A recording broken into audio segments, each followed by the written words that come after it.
Welcome back to Hustlers. Today, what we're going to be going over is five simple small business ideas that can kickstart your entrepreneurial life. Now, they're small little business ideas, so you do need to take into consideration how which one best suits your conditions and your situation. But yeah, each one of them can sort of trigger, or I'm hoping that inspires some of you out there to actually start your own small business and create that passive income. Now, again, before we go ahead, can I please get you guys to subscribe? It really does help the channel a great deal. So let's get right into it. Firstly, vending machines. Now, vending machines, I know a lot of people out there go, does it actually work? Is it worth purchasing the machine itself? What are the little implications do I need to really take into consideration, and so on and so forth. Okay, so vending machines is a really good idea if you really want to start off and you're one of those entrepreneurs who just wants to leave it and walk away and see if it works, right? Now, we already discussed this in the previous video. We don't want to do this thing where we're just chucking shit on a wall and see if it sticks, right? So you do need to really work at it, and it does require time and effort, okay? So with the vending machines itself, now depending on where you are in the world, but if you are within Australia, and I know this sort of works out with the rest of the world as well, you need your licenses, you need your registration for your businesses, register your name, register for GST, get your insurance covered, get your public liability to just safeguard yourself itself, to safeguard yourself, right? Once you are ready to then start your business and actually purchase the physical asset as well. Now, in Australia, the vending machines can vary anywhere between $700 to up to $3,000. So you need to work out which one best suits your needs, right? Or your circumstances. But once you've got your vending machine itself, you can just go to any location as long as there's a lot of foot traffic, whether it's malls, whether it's stations, or whether it's bus stops, wherever it works best for you. You can then just basically place your vending machine and walk away. All right, and you can always come back to it every 2 weeks to restock, get the money out, and so on and so forth. But you also really need to take into consideration what sort of items you are selling in that vending machines, right? You I try to aim for products that have a long lifespan, so that way you're not always having to overhaul a lot of stuff, and you are following the FIFO rule and stuff. So you got to make sure that your products don't expire before you have an opportunity to sell it. So really take that into consideration. The other thing is that the vending machine itself does need to stand out from the pack if you can. So a lot of the vending machines, you can have colorful artworks on the side and so on and so forth. So really take that to mind, or take that to heart when you're ready to actually start your vending machine. Now, the next sort of small business idea that we've got is Shopify, or basically any drop shipping website out there. Now, there's multiples that you can actually open up, but Shopify is the one that's at this current stage is leading the pack, in my opinion. You do have so many videos out there on YouTube, and like there's so much material out there. They also give you a 14-day leeway or trial run that you can actually take into consideration. But again, just like the vending machines, you do need to register your business, you do need to register for GST, you do need to register for a lot of things before you're actually ready to go.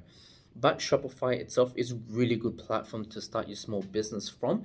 But again, you need to make sure the marketing is there before you actually launch your store, right? You don't want to start the store and then start the marketing, because by the time that ball starts rolling, you might be 3 months, 4 months into it, and you're paying a subscription, or you're paying that monthly fee to Shopify itself, and you're not making income. So make sure you've done the marketing before you actually start the Shopify account itself.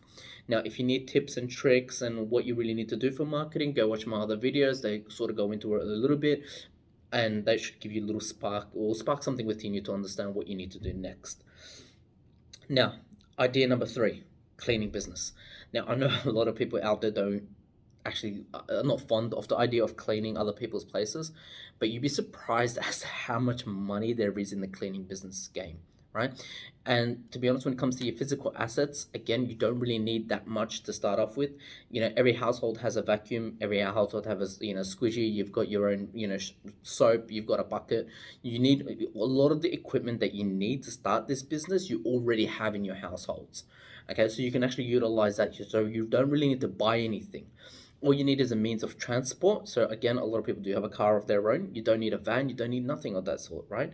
All you really need to do is, again, similar to the other two businesses, you just need to register, make sure you've got your insurance covered, make sure you've got your ABN and all that in place as well. Now, For bookkeeping, this is sort of going to apply to all five businesses. I highly encourage you to outsource your bookkeeping whenever you've got the chance to do so, because it makes your life so much easier and makes the business more enjoyable because it frees up a lot of your time. Right? If you can't afford to outsource your bookkeeping at this current stage, that's fine. You can keep doing it.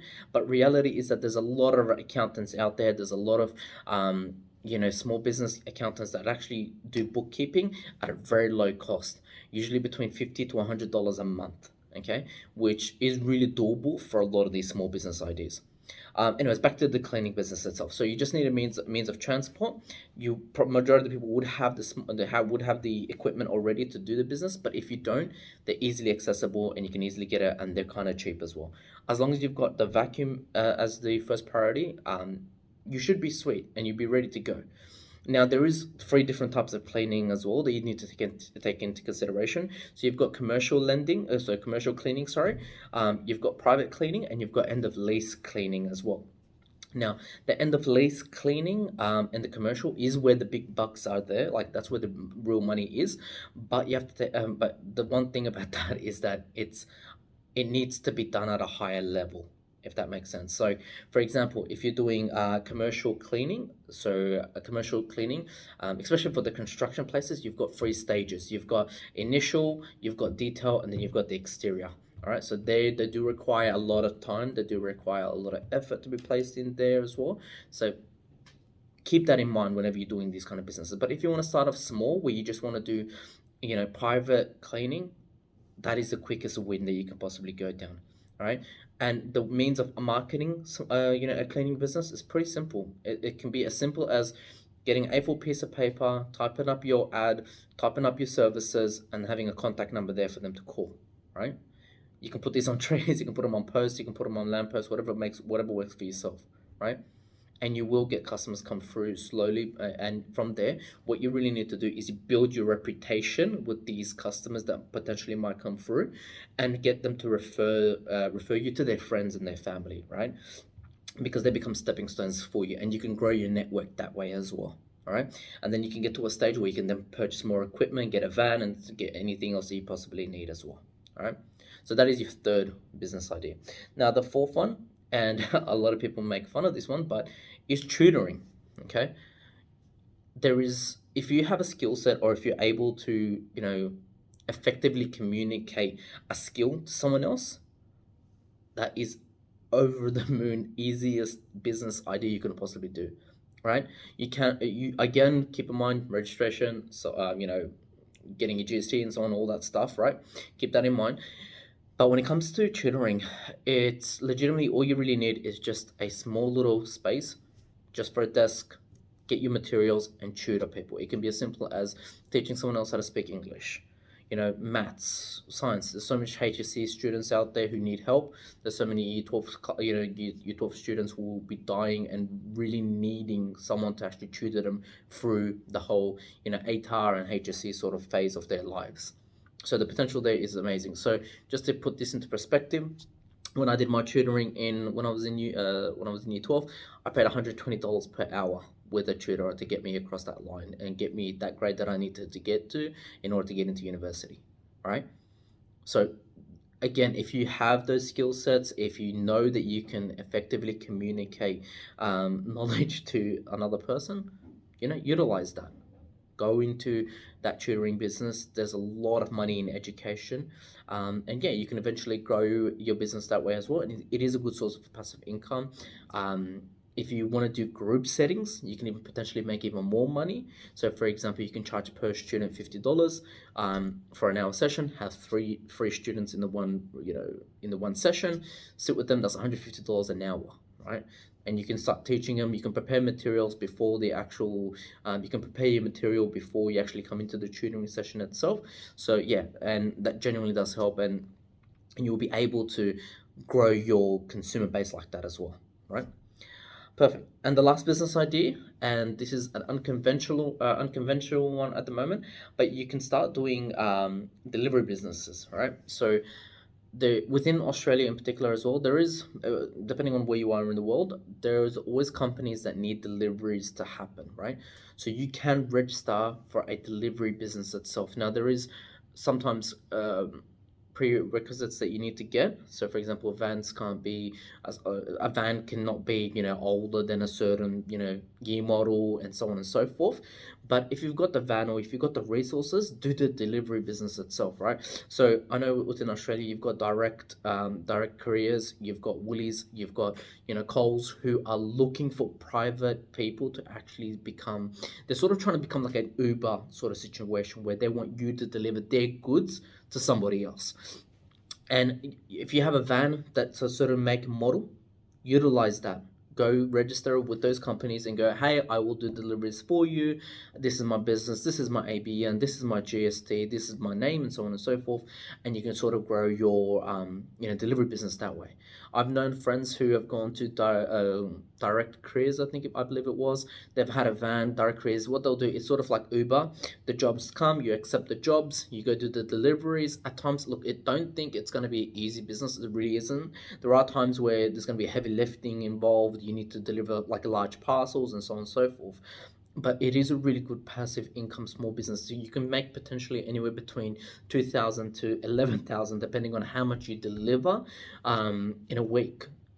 Genuinely, that is the project. Like that's how much you can actually make.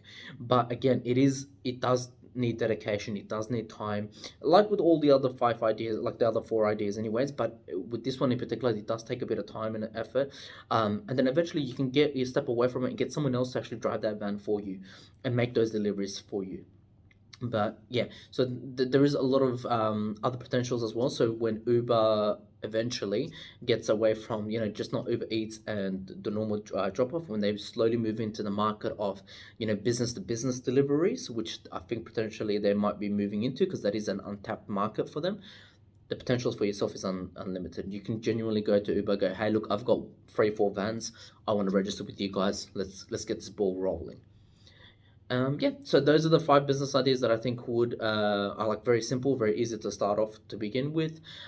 If you have the assets, great. If you're not, some of those ideas there, you don't really need any assets to start off with. It's a very easy, straightforward sort of business. Yeah, and let me know what you think, guys. I would love to get your opinion. Drop a comment. Thanks, guys. See you.